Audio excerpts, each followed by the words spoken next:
Hello, I'm Emma Sexton, founder of the Inside Out community, the home for in-house creative leaders.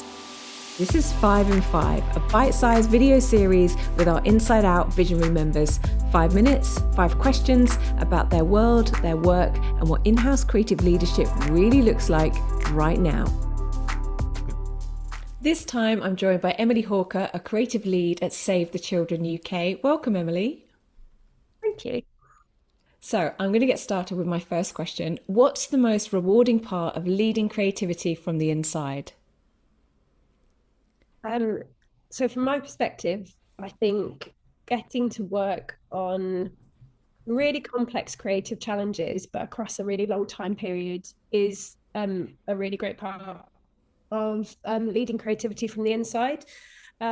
So this year I've been really focusing on Save the Children's work with families that are living in poverty in the UK. A lot of people don't know that we work in this area, which is one creative challenge, but also it's an area that there's lots of stigma. How do you get the British public to care about families living in poverty in the UK?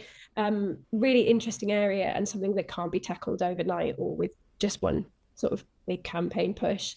And what's great about being in-house is you're working with multidisciplinary teams of people. I work with some amazing policy experts who are talking to the change makers in Parliament every day. I'm working with campaigning experts. And so you're actually part of this amazing sort of machine that can tackle this huge problem together.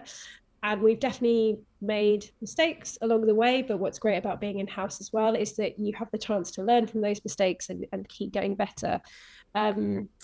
So I think, when you're working on something really complex over the long term, you also get that chance to see tangible progress as well.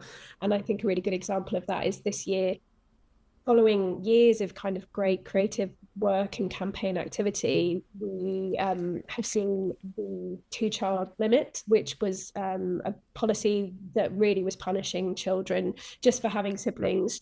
You removed in the budget, and had personal feedback from the Prime Minister that it was part of our campaigning activity that achieved that. And that is a huge team effort that has happened literally over years, and massively rewarding. Like, people sat in meetings on Teams in tears, and really, really brilliant kind of work. And I don't think you'd get that anywhere else, but from all hands. Yeah, and I think, when you're working for charities, I've had a few of these conversations and its impact on the organization, but your impact goes beyond the organization when you're part of a charity. And also the work that I always see out of our charity members is you guys are so strategic. You're so in the insights. Your work is so good. And then also you have the smallest budgets. I really do feel like the in-house creative leaders at charities, you do a fantastic job. I'm going to go to the next question now, which is, what do you wish someone had told you about leadership early in your career? So I've got a really specific answer for this one, and it goes back to a presentation that was at Inside Out Live, I think this time last year, and Sam Pierce, who's one of the mentors and advisors in the network, and I think is just brilliant, did an amazing presentation, and talked a lot about clarity and how the sort of greatest gift you can give teams and give as a leader is clarity. And it was really eye-opening for me. The idea that I think, and especially in the charity sector as well, we are known for wanting to keep everyone happy and be nice and sort of actually the best way you can support teams in this very complex world we're navigating, and there is a lot of uncertainty, but just try and give that kind of clear line and avoid ambiguity. That is, the biggest sort of lesson I think I've learned around creative leadership, and that's what I try to offer. But it takes work as well. It's not easy to be clear, is it? I think, and simple in your communication. Okay, question 3: how has being part of the Inside Out community supported and inspired you? So the first thing I wanted to say around this was, I guess, one challenge about being in-house, and it is a brilliant thing, but you end up in a bit of a bubble. So you become very kind of focused on sort of internal challenges and work, and it can be harder to get, I guess, if you're sitting in a creative agency with lots of different clients from different sectors, that will naturally give you sort of inspiration day to day on different things.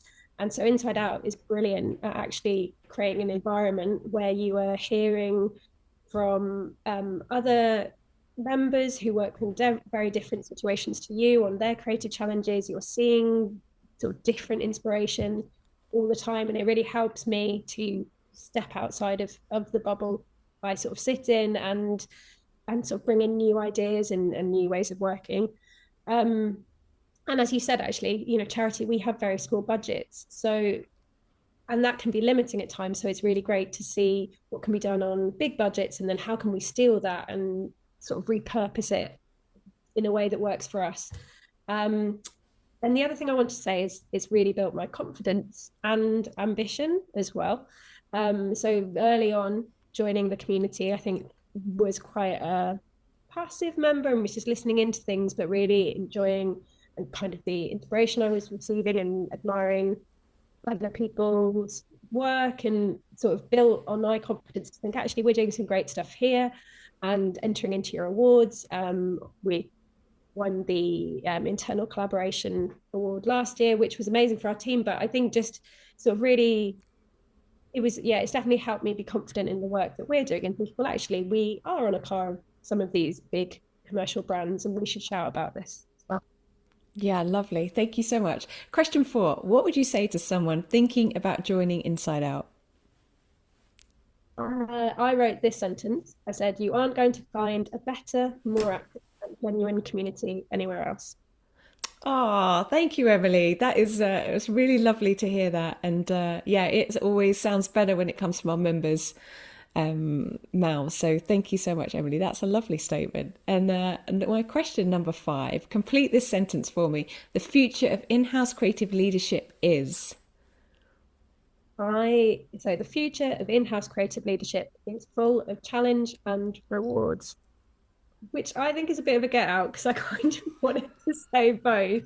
I think it's a hard future ahead, and for any sector, any kind of role at the moment. Everywhere it seems less budgets. As I sort of shared earlier, we've been going through a year of restructures, and internal politics can be really challenging at times, and fighting for the kind of value of creativity and what value you add. I also am really worried of what is happening to the sort of the inroads into the industry and the sector for junior talent. It seems they're getting really squeezed, and how you bring in that brilliant young people and support them as well. So definitely a lot of challenges, but equally lots of rewards as well. It really feels like there's more and more respect for in-house creative teams, and I think the fact that there is less snootiness, like we were talking about, there's more openness to diversity. And I actually I worked in marketing originally and then retrained as a designer, and kind of have progressed in that sense. I love that in-house will kind of bring in more diverse voices, and I think that will make it kind of more powerful as well. Yeah, lovely. And good for you to nod to that next generation coming through as well. I think there's much more to be done there too. So thank you so much, Emily, for joining me. I've really enjoyed talking to you today. Thank you. That's 5 and 5, real conversations with in-house creative leaders from our Inside Out community. To learn more and gain access to our free insider membership, head to theinsideout.community.